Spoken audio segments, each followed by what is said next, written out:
Have you ever played a sim racing game like Gran Turismo or Forza Motorsport and wondered, could I drive like this in real life? Well, let's find out.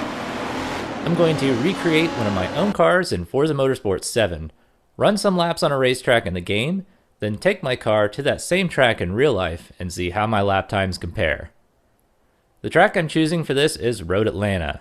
Why? Because it's the closest Forza 7 track to where I live in Tennessee.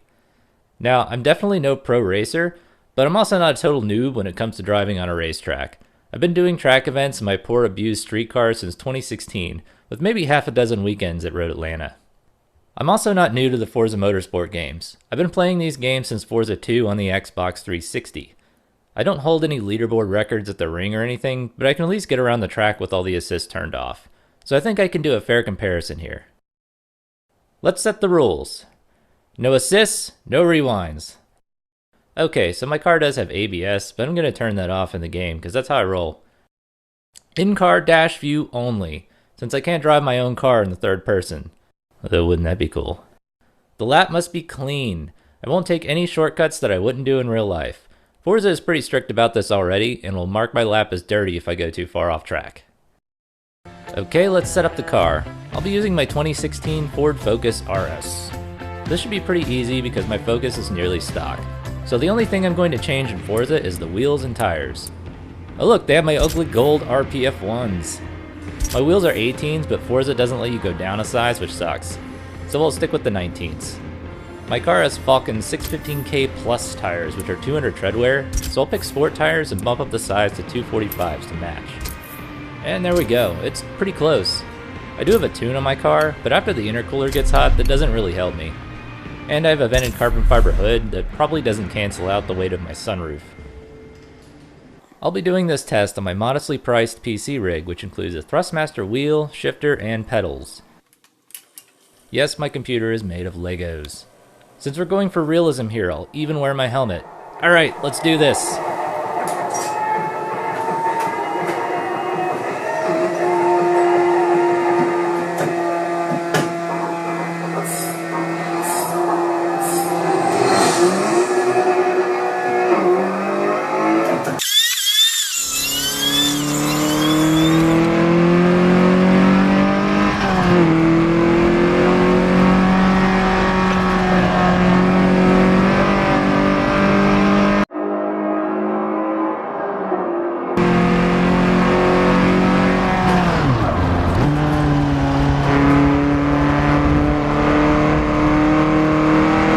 So most of my laps were in the low 139s, with a couple dipping into the 138s. My fastest lap was a 138.626. Do I think I can match that in real life? No way. For one thing, it's obvious to me right off the bat that the Forza version of my car is way faster than the real thing. I think a big part of that is that Forza does not model intake temperatures, which is a real power killer on track, especially for small turbo engines that use large amounts of boost to make power. Other factors you don't see in Forza are brake fade, humidity, fuel weight, and driver weight. Then there is always the real factor, like it's harder to drive when you're being tossed around, and I'm not as brave when there's a chance that I might put my shiny car into a tire wall. But let's see how close I can come, and we'll compare best laps. Off to Road Atlanta! Alright, so I'm here at Road Atlanta with the Focus. Oh crap, I forgot the car. Oh, no, just kidding. It's over there. So it's Friday night. I'm all checked in here. I'm going to go get checked into the hotel, and tomorrow morning I will be on track, and it's going to be freezing cold.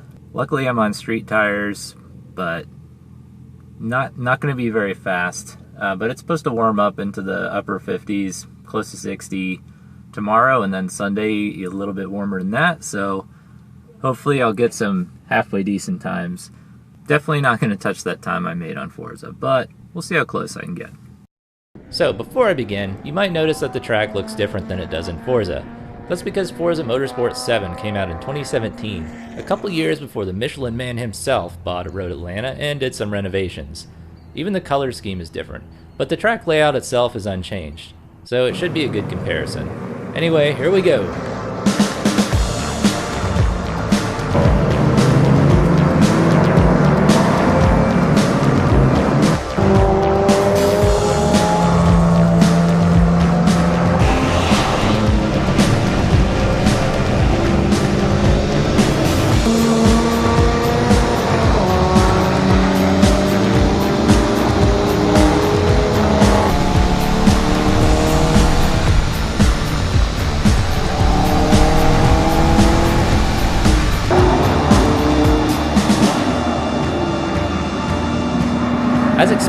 Saturday started off cold and slow, with the first sessions cut short by spinouts.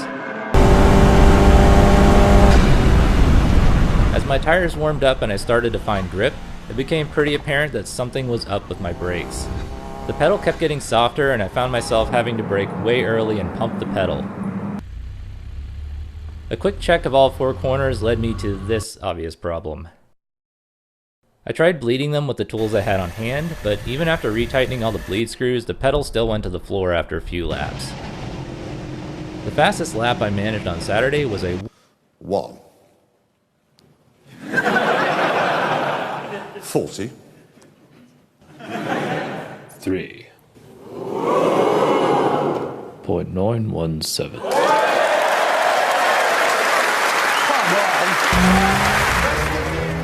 The next morning, I had Corsa Crew, the on-site mechanics, have a go at getting all the air out of my brakes.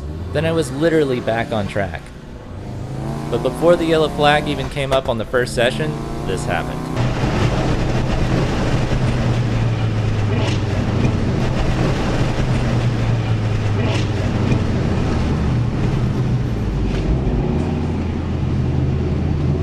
In the next session, it became clear that even the pros couldn't sort out my brakes, and the pedal went soft again after a few laps. I'm running Hawk DTC 60 track pads, which is my usual go-to pad. I've never had them overheat, so I suspect there is still a very small leak in the system somewhere. I still got 3 sessions in on Sunday before the brakes totally became useless and I called it a weekend. While I was able to improve a bit on most of the course, having to brake way early and pump the pedal definitely cost me.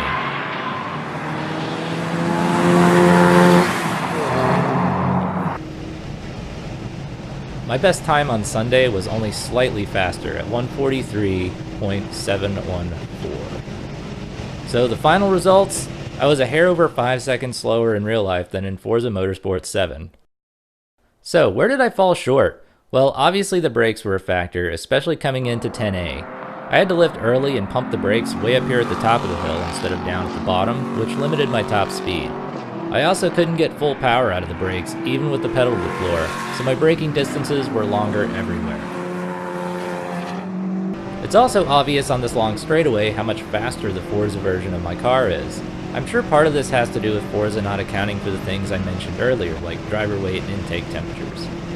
I also noticed that in Forza, the car makes peak power nearly to redline, which is not how this car works in real life.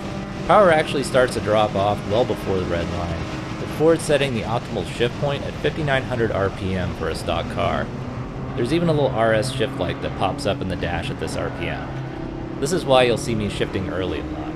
But another factor is definitely fear, especially in turn 12. This turn is infamously tricky and dangerous. Getting the car even a little bit upset can spell disaster here. I've seen a few cars go into the wall on both sides, so I don't push it on this turn like I do in Forza. I found myself lifting a bit more through the S's as well. If you make a little mistake in turn 3, you can find yourself in a really bad spot by the time you get to turn 5. The walls here are not friendly, as a few cars found out over the weekend. So I hope you enjoyed this comparison, even though it wasn't quite apples to apples like I had hoped. There is a new Forza game coming out later this year, so you better believe I'll be doing this again. And yes, before anyone asks, I would love to do this in Gran Turismo, but I don't own a PlayStation. But maybe I'll do another track in the future, or perhaps a different car. Let me know in the comments what game, what track, what car I should do next, cause yes, I'll just go out and buy a new car. And don't forget to hit that subscribe button. This has been Unreasonable Speed. Thanks for watching.